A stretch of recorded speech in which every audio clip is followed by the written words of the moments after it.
Bonjour, comment ça va? Hello, ça va? Bon, je vais rappeler un petit peu le challenge qu'on s'est lancé, enfin que je me suis lancé et je t'ai embarqué dedans. Tu m'en veux pas. Non, non.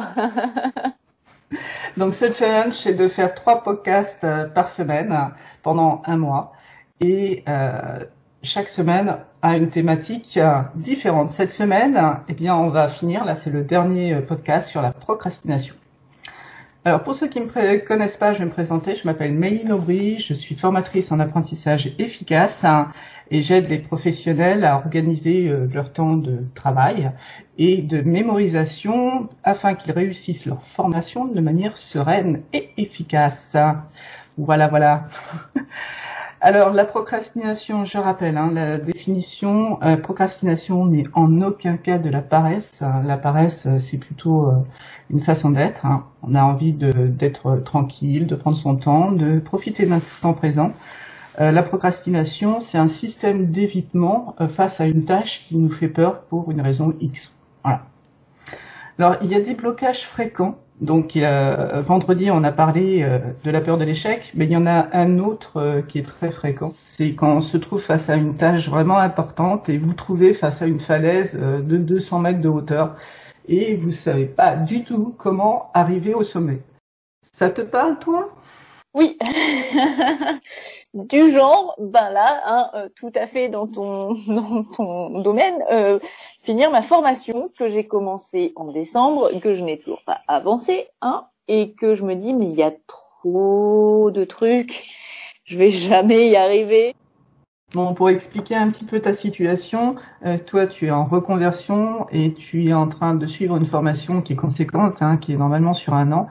C'est sûr que c'est pas évident à faire entre ton travail plus ta reconversion. Puis bon, entre-temps, il y a eu le Covid aussi, passage. Voilà, donc tout ce qui est présentiel a sauté. Enfin bon, bref. Passons. Donc, quand on a un travail déjà, qu'on est salarié ou entrepreneur, et qu'on a déjà son travail et puis qu'on désire se former. Alors ça peut être pour de la reconversion, comme toi, ou ça peut être tout simplement parce que on a envie d'évoluer dans son travail. Le problème qu'on peut rencontrer, c'est qu'il faut gérer les 3 sphères qui nous entourent, la vie professionnelle, la vie familiale, et puis la vie d'étudiant, d'apprenant. Et ça, c'est pas facile à gérer dans toute une journée parce que ça fait 3 vies quand même à la suite de l'autre. Et on a, en début de journée, quand on se lève, on a, on va dire, un réservoir de motivation, de allez, on y va, go. Mais à la fin de la journée, ce réservoir, il est vide. Donc c'est pas toujours évident, surtout quand on se forme le soir, de allez, on y va. On va apprendre plein de choses nouvelles qu'on n'a jamais vues. C'est pas évident à gérer. Et c'est vrai que il y a beaucoup de personnes qui en fait se disent non, finalement je vais pas me reconvertir, c'est vraiment ce que je veux faire, mais je vais pas y aller parce que la tâche leur paraît tellement imposante, qu'il y a tellement de changements à mettre en place qu'ils se sentent pas d'y aller. Est-ce que tu veux que je te parle un petit peu d'un truc qui pourrait peut-être être utile, t'aider pour Oui. ouais. Oui, c'est un peu là pour ça que je suis là, Oui, mais je te demande quand même la permission, tu C'est comprends? gentil, c'est gentil. Bon, déjà, la première chose à faire, c'est, comme bien souvent, c'est de se poser, prendre de profondes inspirations, expirations, on se pose et on se dit, bon, voilà, on essaie de penser à ce qu'on doit faire. On va prendre l'exemple de la formation, euh, et de la voir de manière posée, sans avoir de sentiments, de stress, etc. Je sais que c'est facile à dire et pas facile à faire, mais bon. Est-ce que tu as déjà entendu parler de Kaizen? Non, ça me dit rien. Alors Kaizen, c'est du japonais. Kai, ça veut dire changement et Zen, ça veut dire meilleur, bon, etc. T'en as peut-être entendu parler sous le nom de la méthode des petits pas. Je sais pas si ça te parle non plus, non? Toujours pas? Ouais, ouais, plus, ouais. Alors, Kaizen, c'est vrai que c'est pas réellement une méthode. En fait, c'est plutôt un état d'esprit. Ça a été mis en place dans l'industrie japonaise. Hein. Je crois que c'était une production d'automobiles hein, sur la chaîne, en fait.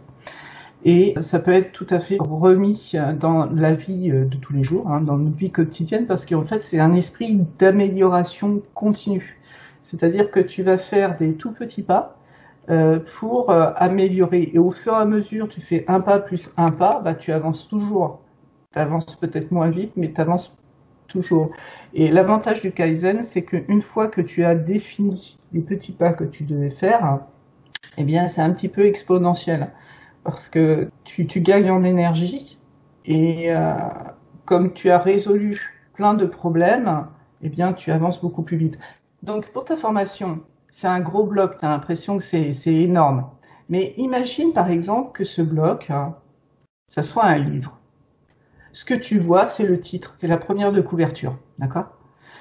Maintenant, quand tu vas ouvrir ce livre, quand tu vas regarder le sommaire, tu vas voir qu'il va y avoir plein de chapitres différents, comme tu as plusieurs modules dans ta formation. Dans un livre, tu vas avoir, dans un chapitre, pas mal de paragraphes.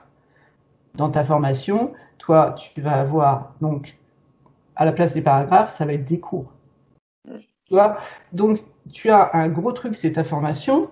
Tu as des modules, après, ça te fait voir, tu as différents modules. Alors, je sais pas, tu as 7 modules dans ta formation, c'est ça que tu m'as dit? Je crois, je sais plus, je saurais même plus te dire. Bon, tu as 7 modules, et dans ces modules, tu as plusieurs cours.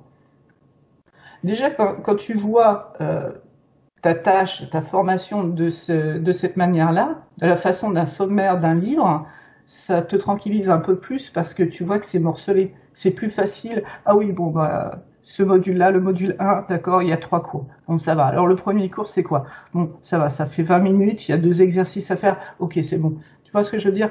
Ça, tu relativises le fait de la grosseur de la tâche.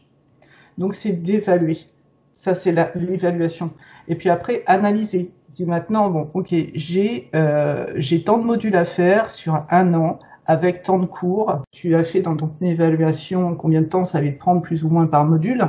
Hein, c'est facile de savoir ça. En général, tu sais que ça soit une formation en ligne ou présentielle, tu sais automatiquement combien de temps ça va te prendre. Et tu vas essayer d'estimer le temps que tu vas devoir passer à faire les exercices. Parce qu'il va falloir non seulement que tu suives ta formation, mais il va falloir aussi que tu prennes du temps pour faire les exercices. Et c'est peut-être là où tu vas prendre le plus de temps d'ailleurs.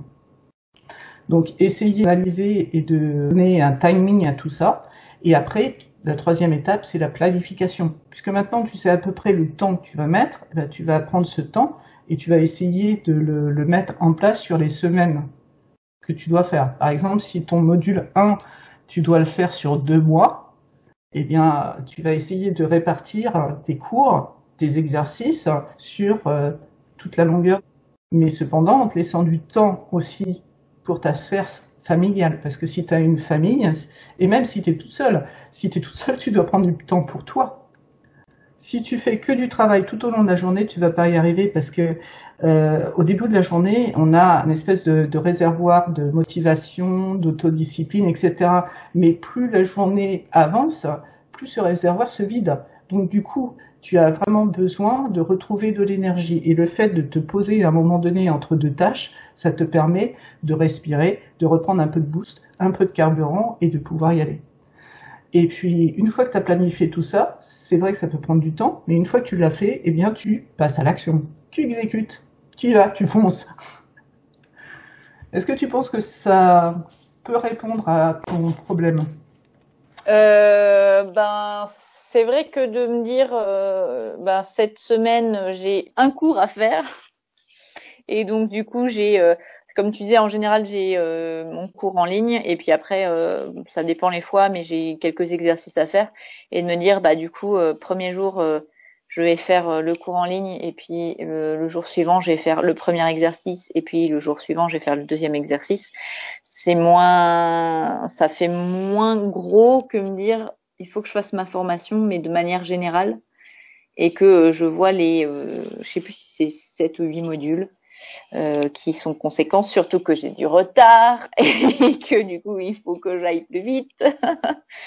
Donc ouais, je vois je vois l'idée petits pas. En fait, je savais pas que ça s'appelait comme ça, mais j'ai un peu plus la visualisation du côté. Je fais un petit truc, puis un petit truc, puis un petit truc, qui font qu'à la fin j'ai fait un module en entier, et puis à la fin, à un moment, je vais réussir à finir ma formation. Alors, le Kaizen, comme je disais, hein, c'est de l'amélioration continue. Là, on a fait un morcelage de tâches, mais une fois que tu as fait une première analyse, planification et que tu commences à passer à l'action, il faut voir aussi au bout d'une semaine de t'arrêter aussi un peu et de te dire, bon, qu'est-ce qui s'est bien passé dans cette semaine, qu'est-ce que j'aurais pu améliorer, etc. Et de reporter ça aux semaines suivantes. Ça, c'est vraiment l'esprit Kaizen. C'est vraiment de penser toujours amélioration. Dans un premier temps, tu évalues et après, tu t'améliores.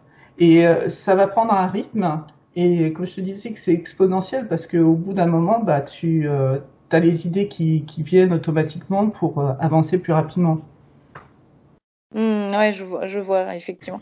Et puis après, du coup, on peut, enfin, tu combines ça avec le petit exercice que tu avais donné au tout premier podcast du compte à rebours pour se mettre en action. En action, vraiment, parce que c'est toujours un peu ça le problème.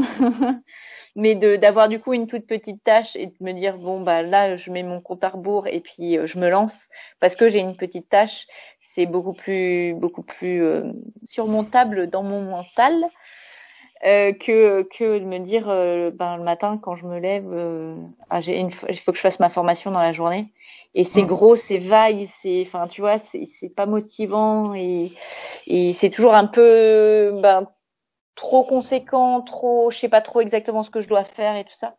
Du coup, la version plus planifiée, plus découpée et de me dire tiens, aujourd'hui j'ai ça à faire exactement, ça va me prendre plus ou moins une demi-heure. Par exemple, si c'est un cours à regarder et à prendre en note, ça va faire une demi-heure et je sais que du coup je garde cette demi-heure-là et j'ai exactement ce que j'ai à faire.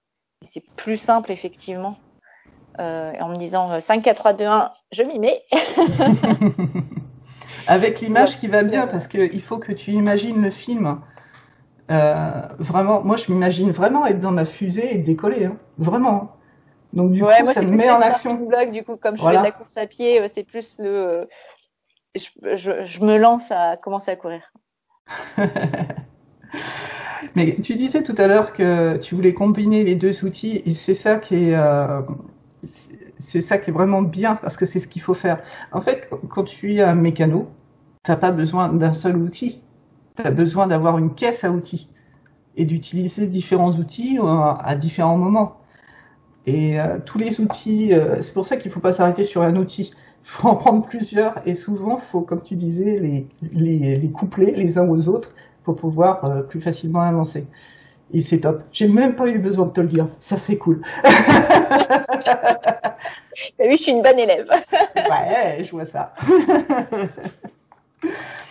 Voilà, donc, eh bien, pour aujourd'hui, c'est fini. Et la semaine de la procrastination, du coup, aussi. La prochaine semaine, on va parler des pensées ou croyances limitantes.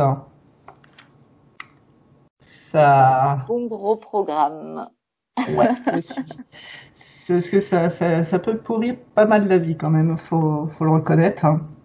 Donc, comme d'habitude, hein, pour ceux qui nous suivent, vous le savez, je vais vous demander de partager si vous avez aimé, bien sûr, de liker. Marquez-nous dans les commentaires quelle est votre tâche qui, à l'heure actuelle, vous pose le plus de soucis et comment, avec Kaizen, vous pouvez l'analyser, l'améliorer et trouver le moyen d'avancer et d'évoluer de manière plus sereine sur cette tâche. Et l'on se retrouve mercredi prochain à midi pour un nouveau podcast. Ciao! Ciao!